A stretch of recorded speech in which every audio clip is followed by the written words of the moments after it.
Yo, what's going on guys, it's Bertrude, welcome back to the channel. Today we're using a build that I like to call Death's Deliverance. It's got a badass theme and an even more badass playstyle. Let's take a look at it in a little more detail.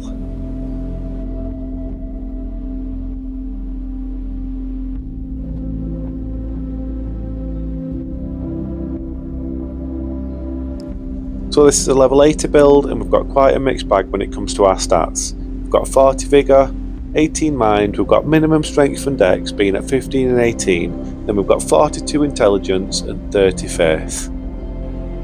In our flask we're using the opaline hard tier for the extra damage negation and the dexterity not crystal tier for a bit more damage from our weapons. And here's a quick look at the armour and talismans that we're using on the build. We've got 3 main weapons on this build, the first of these being the Death's Poker. As well as this, we've got the halberd, and the Ash of War in this one is a black flame tornado. And then last of all for our weapons, in our second weapon slot we'll be using the Family Head's flail.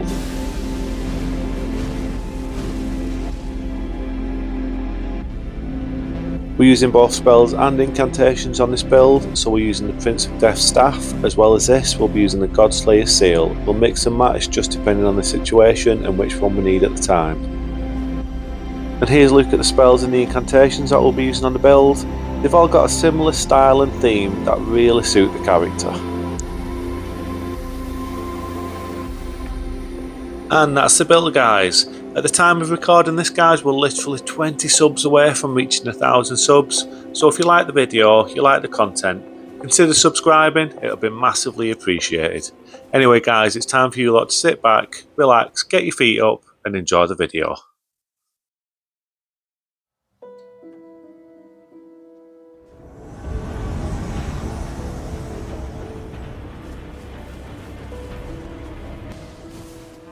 So what's going on guys, welcome back to the channel, I hope you're all having an awesome day. So yeah, Death's Deliverance. When I first made this build, I pictured this guy of being almost like the harbinger of death. We're using a lot of the dark grey and black fiery explosive death-like spells. It's all got a certain look to it, it's all got a certain feel. So Death's Deliverance just felt like the perfect name for this build. Taking a look at this first invasion, we're using Death's Poker, and this greatsword is an absolute quality greatsword. I love it. Look at that heavy attack. The heavy attack on this weapon is absolutely awesome. It's a great weapon. The Ash of War on it is absolutely amazing. It's super fun, super effective, really good weapon. It's not optimised in the slightest on this build, as nothing on this build really is. It's such a mixed bag, but this build is all about having a feel and a character, and they all flow together really well. We missed some damage there on the host with our Skelly Bros. That's going to be a reoccurring theme throughout the video. You'll see me miss those a lot, but I do guarantee that I do actually land something in the video. I don't whiff them all. I do have my eye in on some of them and I do get some damage with the Skelly Bros. This invasion's come to an end now. The host has ran back up towards Grace and it looks like he just gives up there. He's accepted his fate. The harbinger of death does it again. So the initial thing that gave me the idea for this build was the combination of having the Death's Poker and the explosive Ghost Flame spell on the same build. The explosive Ghost Flame and the Ash of War on the Death's Poker are just a match made in heaven. They look like they could have been twins separated at birth. I just think together the Ash of War and the spell really go well together on the build, visually and thematically. And although the stat requirements for the explosive Ghost Flame explosion are a bit crazy, 42 intelligence and 30 faith, that's why our stats are so wacky on this build, it's worth trying to put it all together to make this build and this combination. Everything on this build has a look that kind of feels like it belongs on the same kit. It's all grey and black explosive death type spells, as I mentioned earlier, and that is the whole thing that's going on with this build. It's the look and the feel. Now let's focus in on this invasion. There's a duo here in the catacombs who have been messing about, holding me off with the Night Maiden's Mist, the Poisonous Mist, all kinds of nonsense, and they've been scared to come down and fight me. They spawned the blue in, and I went down to check him out, see what the blue was all about. I thought maybe I could get a bit of action in the meantime, but it's a typical blue in here boys, typical blue. He got himself killed before I even had a chance to meet him. Anyway, I've come back up and I'm not give these two a chance to get up to any of the previous nonsense. I've got straight on them and I'm bringing them the fight. And now, the Ash of War on the Death's Poker shows just how good it is. The horse there gets caught in the explosive flame. He stands in it for a bit too long. We kill him and then we manage to kill his summon. Death's Poker, absolutely awesome weapon.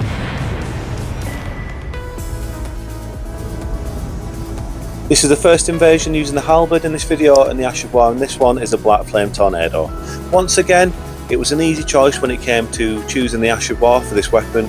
Black Flame Tornado just fits the theme of the build. It's got the same look and the same feel as the Explosive Ghost Flame, as the Ash of War on the Death's Poker, as the Ash of War on the Family Heads. All the other spells and incantations that we're using, they all look and feel the same. So the Black Flame Tornado on the halberd was an obvious choice. But this invasion right here against this duo was an absolute war of attrition. This was a right old scrap. I really enjoyed this invasion. So let's focus in on this now and see what's going down. These two are giving me some good aggro here. They're coming at me with a lot of attacks. The horse there using a Bloodhound's Fang, obviously going to do a lot of damage if we let him get close enough to us. So we've got to be wary of that. Our Skelly Bro's actually doing us some good work there on the summon. And he's low health, but he just manages to heal up before I can get to him to finish him off. Now this is a tricky spot I'm in now. I need to get out of here before I eat too much damage. Give myself a bit of space and heal up, and then we can look to re-engage. You may notice here that the horse has switched from the Bloodhound Fang to the Darkmoon's Greatsword, so that's something we do really have to be wary of. The projectiles on that weapon are no joke, and they will shred our health if we allow them to hit us too often. So I've really got to be on the lookout for that. This area here is actually a really cool spot to invade. You've got the big open lake there where you can just fight in an open space, but if you need to back up and get yourself a bit of cover, you've got this tattered village here, you know, the ruins, the ruin area here with all the cover. This is actually a really good spot to back up to if you need to give yourself a bit of room to manoeuvre, a bit of room to heal up, and maybe plan an ambush. That's what I do a couple of times in this invasion when things get a bit hairy. I retreat to the cover there, to the buildings, and I reassess the situation and look to see what I can do. At this point in the invasion now, things are starting to get a little bit desperate. I've run out of heals, I've no healing juice left, and my health bar is below half, and I just take a big hit there from the summon. So I've really got to be careful and try and get a kill on one of these two to top my health up. I get a good bit of damage there on the horse. Another good follow-up attack. I've got to keep on him now. This could be my chance to end the invasion. I do a good dodge. He's absolutely one shot. I just need to kill him now. And there we go, guys. We pulled it out of the bag. You may notice the blue spawned in, but it's too late. I start to back off here, and I'm just waiting for the notification to say I've killed the host. I'm waiting for it. I'm waiting for it. But it doesn't happen, guys. It doesn't happen. You may notice there, flash up, furled finger killed. It wasn't the horse. These two have pulled the wool over my eyes, and now things have gone from good to an absolute disaster. I thought I'd really managed to pull something out the bag there with this invasion, but these two have really done a number on me. I planned for a little ambush here. I managed to land the Black Flame Tornado on the blue, but you can see he actually blocks it and he's managed to roll away. I've really got to find myself something here. I've got to get myself a bit of space, and I need to get a kill on this blue, or even get a kill on the horse. Or summon the horse? No, he's definitely the horse. They're just playing around with the talismans that make him look like the other thing. You know what I mean? Anyway, we get the blue low here. This is my chance to get a healing pot back. There's a bit of lag going on with him now, but I've got to stay on him. I managed to break his guard, but I just don't have the composure there to finish him off. I desperately needed that top up on my heals. But the horse comes in from behind there, one big swing of his axe, and he kills us and puts an end to this invasion. What a mixed bag of emotions. I went from pure joy, thinking I pulled a win out of a really hard situation, to absolute devastation. But fair play to these two, they really did do a number on me. Pretty good idea, to be fair. But GG's boys, it was a real fun invasion either way. So after the roller coaster of emotions that last invasion was, it was really nice spawning into this one and seeing straight away that we've got an invasion partner. Let's take things forward here and have a really good 2-on-2 scrap. Little bit of unfortunate friendly fire there, but I had to go and attack the horse. I could see that he was doing a little sneak attack on my buddy there, so I've got to go and save him on here. A little friendly smack in the face to my fellow invasion partner. It's nothing to cry about. I'm sure he knew that my intentions were good. Anyway, I go to focus on the summon here, and this is the one I've really got to worry about in this invasion. This is a guy who's doing all the big damage with his double bloody spears there, his two big forks. So I'm more than happy to keep this guy busy while my invasion partner focuses on the host. I managed to use the Ash of War on the Deathstalker for a bit of zoning there to push the summon away. As you can see, it backs off a little bit, and in that moment I take the opportunity to come and support my fellow invader and put a bit of 2-on-1 pressure on the host. But as soon as you like, the summon's back in, and again I switch my attention to the summon, which allows my fellow invader to keep up the pressure on the host. I notice that he gets a good chunk of damage, and it just takes a quick swap of my attention to the host there on my left, one attack, and we manage to get the win in this invasion. Really good teamwork, really good awareness there from both of us, doing the right things at the right times, and we managed to get a good win in that 2-on-2. I've not had many invasions in these tunnels, and I've never had one where I interrupt two people fighting this big alien here hanging from the roof. Can't remember what it's called, but you know, the one, the big insect thing there, the big alien bug boy hanging from the roof.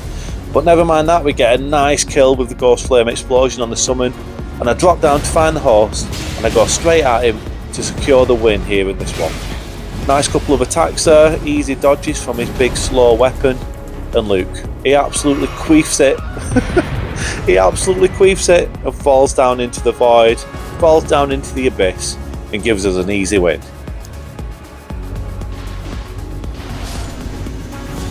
A really good part of this build, an incantation that I don't use on many builds, or I haven't done before, I made it on this one at least anyway, is a Black Flame Protection. You've got to remember on this build we are Source Seal gaming because it's so stat intensive. We pretty much need the status from the Source Seal, so Black Flame Protection plus the Opaline Hard Tier in our flask, both of those things together do a really good job of offsetting that extra damage we're taking from the Source Seal.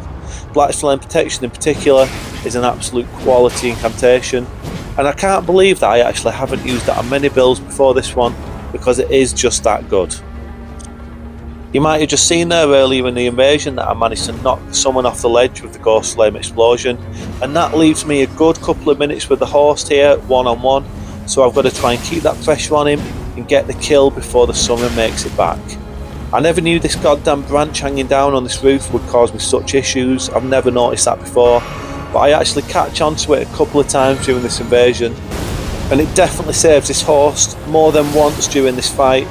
Whereas I may have got some good damage on him or even pushed on to got the kill, the branch saves his ass. Such a bloody nightmare, honest to God. I've never noticed it before, but it happens 2 or 3 times during this fight. Anyway, the summons made it back, guys. I didn't manage to kill the host in the time we had alone. The summons got back up, and now it's back to a 2-on-1, so I've got to take things a little more cautiously.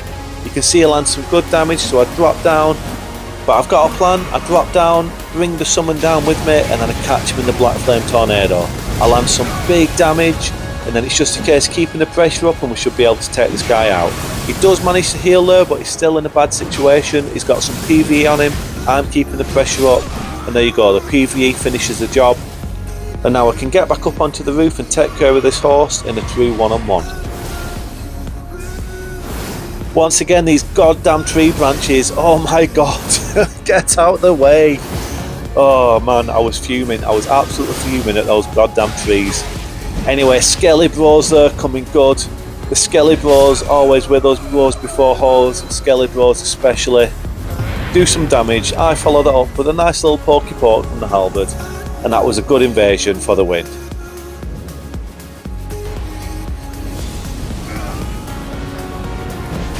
Now, I'd invaded this trio quite a few times throughout this invasion session, and these were a pretty nasty trio, pretty nasty gang party. Every time I invaded them, they was full of it. You know the type, guys. You know the type. No respect. Complete aggro. Look at him wiggling his sword. Rivers of blood spammer. You've got the wizard there on the left now, spamming the rocks, spamming his spells. It was the same every time I invaded them. I knew this guy was just going to rush me down at this point, so I go for a little turn and burn here. Although I don't manage to land it, and it kind of puts me in a worse situation because it allows the other guys to catch up. So I know the only thing I've got to do here, the only chance I've got, is to get myself into the ruins and try and find a bit of PvE support. And of course, as soon as I do that, the 3 balls, or the 6 balls even, Or maybe they do have one ball each, maybe they've only got 3 balls between them. But either way, whichever balls they've got, go on to shrink, and they actually don't follow me up. And after a couple of minutes of bobbing and waving, they actually move on to try and carry on with the level, or at least just get rid of some of the PvE. And that allows me to come out and get on the tail and chase them down. You'll see the wizard here. Look at that, absolutely pitiful vigour. Pitiful vigour, sunshine. Taste my testicles. Taste my testicles. You deserve it. We managed to catch the horse in a black flame tornado, and we take him out. And I'm really happy to take that win in that way. I don't care if it was a bit sneaky.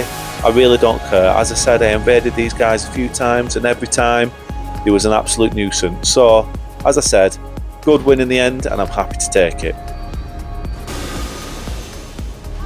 The Skelly Bros before Hose there, starting us off in this invasion with a nice bit of early damage on the summon, although that alerted them both to my presence, and the horse makes his way up. This was quite a tricky invasion. You'll see these two are coming at me with some big damage. The horse doesn't have a lot of vigour, but in this situation when they're both capable of putting out some big damage against me, I still have to be super careful, and I had to play this invasion really carefully. You can see there we actually switched to the family heads to get the Ash of War off, which puts a nice bit of pressure on the horse, and we do manage to land some good damage on the summon as he jumps in with the explosion. So now it's my chance to follow that up, try and get a bit more damage with a jumping attack from the Death Stalker. But by now the horse is making his way back up, and I've got to get back on my toes because I don't want to take a jumping attack from those great swords. You probably see what I mean when I say that this was quite a tricky invasion. You've got the horse there using the great swords, the Redan great swords, which are a problem all of their own. But to back that up, you've got the summon who's using the double great spear setup, same as the guy earlier, the bleed spears, the Moog spears, and they're a problem all on their own as well. So when you put these two players together against me in an invasion, you know, it's a pretty bad situation. I've got to play it really carefully. I can't afford to get stuck in the Ash of War from the Moog spear, or get stuck in the Ash of War from the Redan swords, or take too many jumping attacks. These two could shred my health really quickly, so I decided to try and back up and get a bit of PvE support, because I know there is some really good PvE support in this area. I need to try and split the attention, try and get some kind of help, and see what I can do. I do manage to isolate the horse here. I get some good damage on him. You can see he doesn't have a lot of vigour, so if I can isolate him like this, I can do some work. Unfortunately there, I just ran out of blue before I managed to actually set the explosion off on the Ash of War and the sword, and that may have killed the horse, but I just ran out of blue. Absolutely gutted. But still, my health is down low, I'm one shot, but I'm still fighting. I managed to get a quick healing, and I'm still looking at the horse. I'm still looking at him, guys. I know that I could possibly pull something out of the bag. I get him low now, a jumping attack takes him to one shot. Oh, and I just can't finish it up. The Moog Spear Ash of War provides a horse with some really clutch cover there, and I can't push through. And one follow-up attack from the summon brings us to our death. We take another loss, guys, but once again it was a really good invasion, and I was really unlucky there not to get the kill on the horse. Either way, GG's. Now this was a fun one, guys. Have you ever spawned in and used the bloody finger initially rather than the flask? Just like I just did. Absolute schoolboy error, absolute muppet. I use the bloody finger and I respawn on the beach, and in that moment it takes away my iframes and takes away my opportunity where I'd usually buff and get myself ready for a fight. So I spawn in and I've got to take these two on straight away unbuffed because of my stupid mistake. But either way, we've got to work with what we've got. Start up there from the Ash of War on the sword and follow that up with one normal attack, and we managed to pull a win out of the bag on this one, get a nice little cheeky kill on the horse. And even though I messed up big time at the beginning using the goddamn bloody finger, never use a bloody finger, guys, when you think you're using the flask. Definitely a little tip to take away from this video: never use a bloody finger when you think you're using a flask. So I've invaded up in the mountaintops for this one, and I've interrupted these two taking on the giant. I managed to get some good damage down on the summon, and I really feel like I've got his number. He seems absolutely terrified to stand and fight me. He keeps trying to pull these dragon spells out the bag, but every time he does, I just manage to close him down and get a bit more damage. I'm pretty sure this guy's going to go down nice and easy. I've just got to keep on him, keep building those attacks, keep his health nice and low, and this guy's going to go out without too much of an issue.